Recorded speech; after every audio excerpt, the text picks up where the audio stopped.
ফের আফগানিস্তানে ভয়াবহ বিমান হামলা চালিয়েছে পাকিস্তান বিমান বাহিনী। এবার সম্পূর্ণ বিনা উস্কানিতে যুদ্ধবিরতি ভেঙে এই হামলা চালালো পাক সেনারা। এই হামলায় এখনো পর্যন্ত 6 জন নিহত এবং বেশ কয়েকজন আহত হওয়ার খবর পাওয়া গেছে। এমনটাই জানিয়েছে আফগান বার্তা সংস্থা খামা প্রেস। পাকিস্তানি বাহিনীর এই হামলার পর আফগান সেনারা পাল্টা হামলা শুরু করেছে। ধারণা করা হচ্ছে সীমান্তবর্তী অঞ্চলে দুই দেশের সেনাদের মধ্যে আবারও রক্তক্ষয়ী সংঘর্ষ শুরু হয়েছে।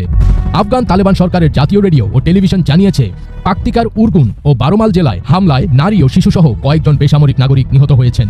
স্থানীয়রা জানান রাতের দিকে পাকিস্তানি ড্রোন আবাসিক এলাকায় বোমা নিক্ষেপ করে। এর আগে আফগান সরকারের মুখপাত্র জাবিহুল্লাহ মুজাহিদ অনির্দিষ্টকালের যুদ্ধবিরতির ঘোষণা দিয়েছিলেন। আন্তর্জাতিক বিশ্লেষকরা মনে করছেন আফগানিস্তান ও পাকিস্তানের সম্পর্ক এখন গভীর অবিশ্বাসের জায়গায় এসে ঠেকেছে।